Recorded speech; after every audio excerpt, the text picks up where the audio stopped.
மகாலயபட்சம் இந்த 8ஆம் தேதியிலிருந்து மகாலயபட்சம், அதிலிருந்து மகாலயபட்சம் அமாவாசைக்கு மறுநாள் வரைக்கும் பூஜைகள் செய்யலாம், தர்ப்பணம் செய்யலாம்.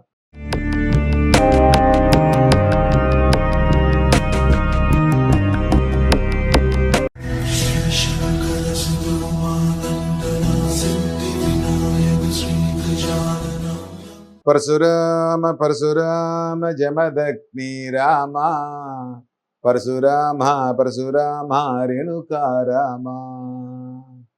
எல்லாம் வல்ல அன்னை மூகாம்பிகனுடைய அருளோடு இன்றைய சிந்தனைகள். மகாலயபட்சம் இந்த 8ஆம் தேதியிலிருந்து மகாலயபட்சம், அதிலிருந்து மகாலயபட்சம் அமாவாசைக்கு மறுநாள் வரைக்கும் பூஜைகள் செய்யலாம், தர்ப்பணம் செய்யலாம். மகாலயபட்ச அமாவாசை அன்னைக்கு தான் நீங்க இதை செய்யணும் அப்படின்னு நிறைய பேர் என்ன பண்றாங்க, மாலை அமாவாசை அன்னைக்கு போய் எல்லாத்தையும் கொடுக்கறது, உடனே அன்னதானம் பண்ணி போடுறது. அவங்க என்ன பண்ணுவாங்க, வாங்கி அதை ஓரம் வச்சுட்டு போயினே இருப்பாங்க. நீங்க 10 ரூபாயும் ஒரு சாப்பாடும் கொடுத்தீங்கன்னா சாப்பாட்டை ஓரம் வச்சுட்டு 10 ரூபாய் எடுத்துட்டு போயிடுவாங்க. ஏன்னா இது கர்ணன் இந்த மகாலயபட்சத்தில் அன்னதானம் செய்வதாக ஐதீகம். ஏன்னா அவர் அன்னதானத்தை தவிர மற்ற எல்லாம் செஞ்சிருக்கிறார், அன்னதானம் மட்டும் செய்யல. அதனால பிரம்மாவனுடைய வேண்டுகோளுக்கும் இணங்கி யமதர்மனுடைய ஆசிகள் பெற்று கர்ணன் அன்னதானம் செய்யறதா ஐதீகம். ஆனா இந்த மாலையபட்சத்துல என்னைக்கு உங்களுக்கு முடியுதோ அன்றைக்கு ஒரு தர்ப்பணம் பண்ணுங்க. ஏன்னா 16 நாட்கள் மகாலபட்சம். இந்த துர்மரணத்தில் இறந்தவர்கள், ஆக்சிடென்ட்ல இறந்தாங்க, நெருப்பு வச்சு கொளுத்திக்கிட்டாங்க, சூசைட் பண்ணிக்கிட்டாங்க, இவங்களுக்கெல்லாம் அமாவாசைக்கு முதல் நாள் செய்யணும். மாதிரி ஒவ்வொரு நாட்களும் ஒவ்வொரு பலன்களை தரக்கூடியது. மிக முக்கியமான நாட்கள் இந்த மகாலயபட்சம் 16 நாட்கள், 8ஆம் தேதியிலிருந்து ஆரம்பிக்குது. மகாலய அமாவாசை முடிஞ்சு மறுநாள் வரைக்கும். அப்படிப்பட்ட மிக உன்னதமான நாட்கள். மத்தியாஷ்டமி, மகாபரணி, இதெல்லாம் மிக முக்கியமான நாட்கள். 17ஆம் தேதி மத்தியாஷ்டமி. மாதிரி நிறைய விஷயங்கள் இந்த மகாலயபட்சத்துல இருக்கு. மகாலயபட்சத்துல நம்மளுடைய முன்னோர்களுக்கு மட்டும் இல்ல, நம்ம வீட்டுல இறந்த யாருக்கு வேணாலும் தர்ப்பணம் பண்ணலாம். நம்ம கூட இருந்தவர்கள், நம்முடைய தலைவர்கள், ஒரு கட்சியில இருக்கிறீங்க, அந்த கட்சியினுடைய தலைவருக்கு பண்ணலாம், யாருக்கு வேணாலும் தர்ப்பணம் பண்ணலாம் இந்த மகாலயபட்சத்துல.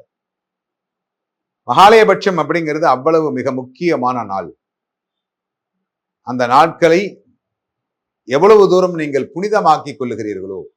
ஏன்னா இந்த புரட்டாசி மாசத்துல மாமிசம் சாப்பிடக்கூடாது அப்படின்னு சொல்றது அதுக்காகத்தான். ஆனா இந்த வருஷம் அது ஆவணி மாசத்திலே வந்துருது. ஆனா இந்த நாட்களில் தயவு செய்து புலால் உணவுகளை தவிர்த்து விடுங்கள்.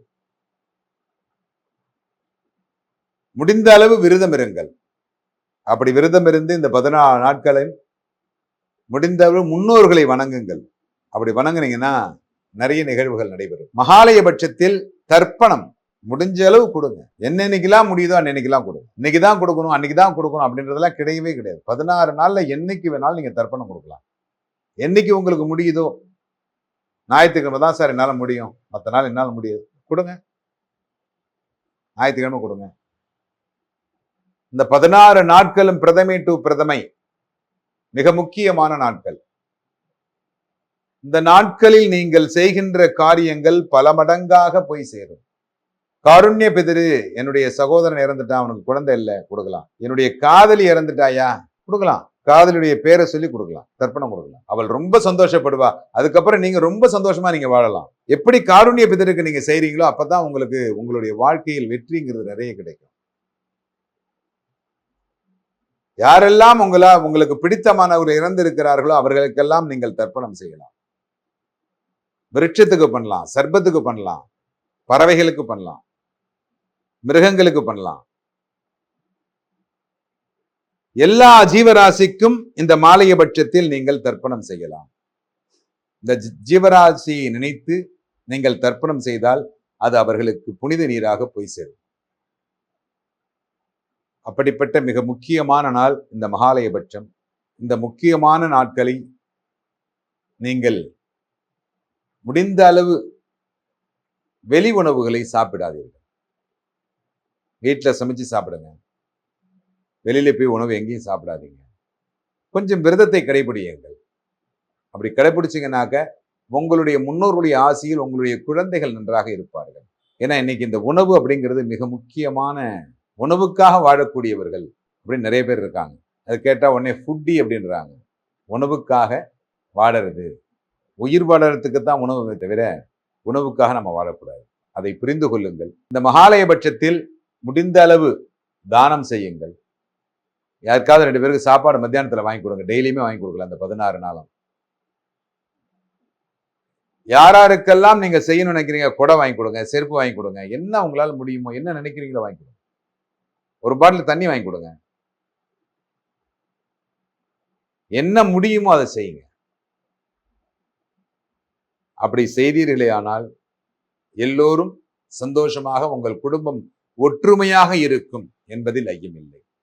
எல்லோரும் என்புற்றிருக்க சுவாமிநாத சுவாமியை பிரார்த்தனை செய்கிறேன்.